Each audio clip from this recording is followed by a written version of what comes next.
For years, Google has been a cornerstone of the digital world.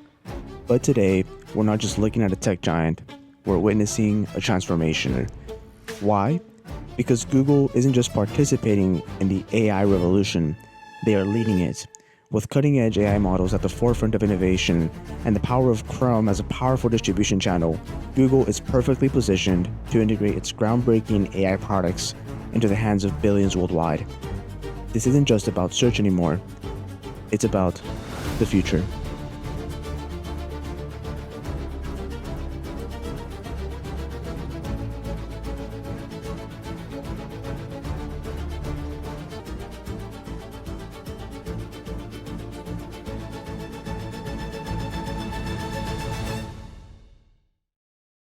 First of all, let's go over the most important news for Google, and that came as of Tuesday, which was that Google is not forced to sell Chrome nor Android, which has been an historically amazing ruling for the company and has lifted an overhead on the stock, allowing it to gap over 9% after hearing the news.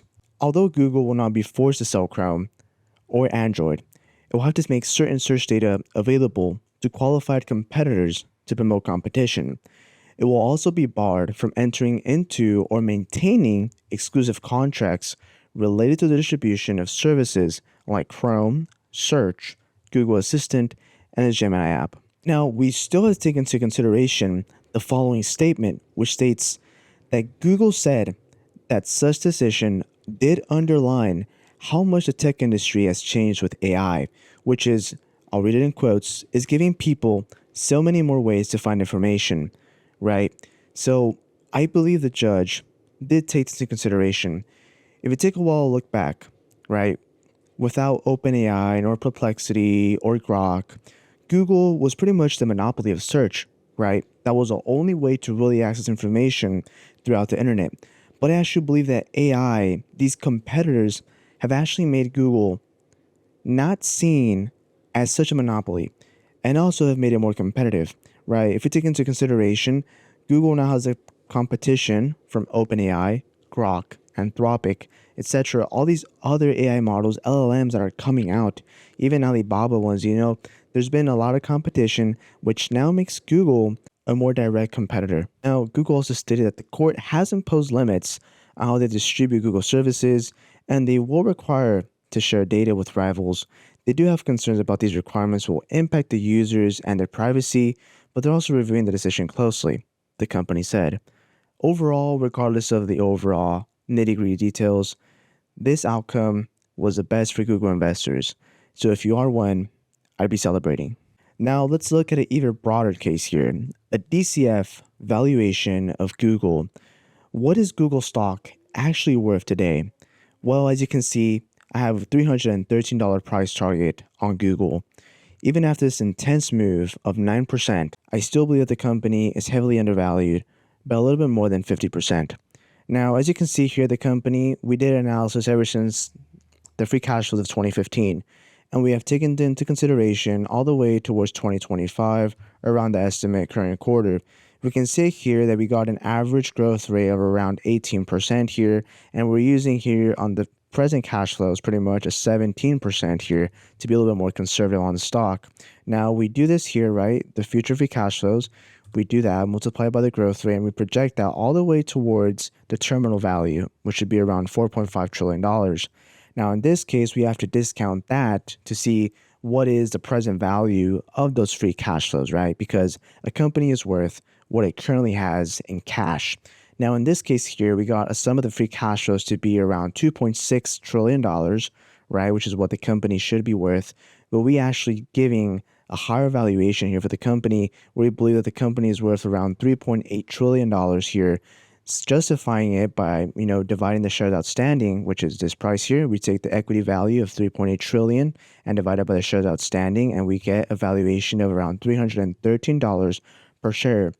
Now, we also have to take into consideration that Google is a search engine. They have access to over 48 billion sites, which is endless amount of data to train its AI, which is something that I believe OpenAI does not possess.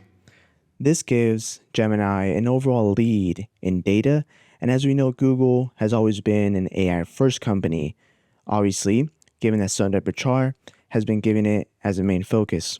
Now, after looking at the valuation and overall metrics of the company, let me explain what a high quality growth company is. First of all, we like to see double digit growth, generally above 10% across all lines of revenue. This shows that the company is showing strong growth, strong client acquisition, and as well, we like to see strong operating income. We like to see as well operating margin seeing an increase overall because it shows more efficiency with cost management and overall directness of the company here. In this case, here we look at the Alphabet revenues and we see that the year-over-year growth was around 14% compared to Q2 2024. Now in Q2 2025, we had an overall estimate here around $96.4 billion, which was absolutely amazing here. Now the operating margin has gone up actually. It's still around 32.4%.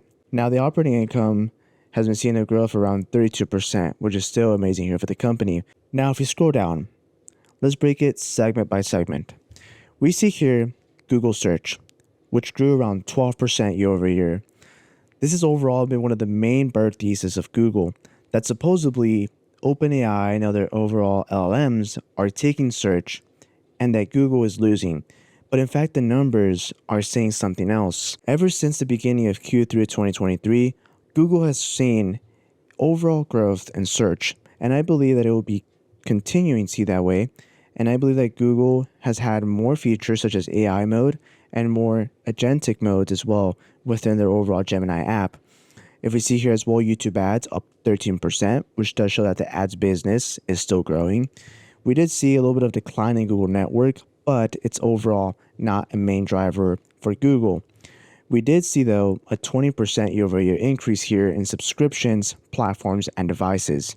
Now, what this shows to me here is that we're still seeing above 10% growth across these following segments: subscriptions, Google search, and YouTube ads, which shows an amazing profitability here for the company. Now, scrolling down to the biggest segment of Google now, the fastest growing segment, which is Google Cloud. The revenues were up 32% year-over-year growth, which is absolutely amazing, only falling short 2 percentage points from Microsoft at a 34% growth. The operating income shot up from 11.3 to around 20.7%, which is absolutely amazing, showing that they're keeping the majority of their money here for Google. As well, something I would like to reiterate here is that Google has been the most profitable they've ever been in their history, and yet they are spending heavily, which shows that the business is so profitable that even though they are spending tremendously, they are still making a profit. I believe that Google knows this and they are sacrificing short-term profits to keep growing the business, and eventually, as free cash flow and overall, capital expenditures does decrease over time, it will allow the net income and overall EPS to rise at a tremendous rate. Pretty much what I'm saying is that the overall capital expenditures is holding down short-term profitability here for Google. And it just shows that they are doing an exceptional work and they are an AI-first company. Now, something that I believe that many investors haven't caught on yet on Google is that if we analyze this from overall macro heading, right, we see here that Google does have their Pixel phones, right? And they are absolutely amazing phones. I've tested it and they simply have this innate and overall embedded AI within the phones, especially in the camera sense as well, which just makes videography such an easier task. But if we see here this chart, we see that Apple holds the majority of the market share here at around 25%. In second place is Samsung with a 20%. Xiaomi, etc., down, down, down, and Google is only here at around 2.98%, right? But don't let the numbers trick you. Even though the majority of those other companies like Apple and Samsung and Xiaomi do have the majority of market share in this case, if we think about this, the majority of individuals are going to be using Google Chrome regardless of the device. So, even though Google does not have the majority of market share in phones, they have a Google product within each one of the leading market indicators. And what I mean is, if you use an Apple, Samsung, Xiaomi, an Oppo, Realme, Motorola, a Huawei, regardless of the manufacturer, the majority of individuals are using Google Chrome, which is a Google product. Now, after acknowledging the bullish case and the extraordinary numbers from Google, let's look at the chart and decide where the stock is headed next and whether it's now is the time to buy the stock. First of all, the stock is looking pretty bullish. We are well above the 50 and the 200 EMA, showing that on average, the buyers are well within the money. Something I want to reiterate here is that we are well above the swing high anchored VWAP, right? And what I mean by this is that if you kind of, go back in time, right? And we look here at this date, we were pretty much in a very nice uptrend. We saw higher highs and higher lows, right? A nice trend towards upside. But something happened on this date here around this high that we had around February 4th, where we saw kind of bearishness entering the market slowly but surely. And we pretty much reversed this upward trend that we had and we initiated this downward move. So what I was doing from here is that I was measuring the average price of entry of the short participants that pretty much broke this uptrend here, right? And what we saw was that as soon as we got above this, right, we were below it, but as soon as we got above that, it showed that the buyers were now in full control of the stock, and that's where my buy switched from bearish to bullish on this name ever since $170. If you guys don't believe me, you guys can go back towards my last video where I clearly stated it, where I will mention it right here.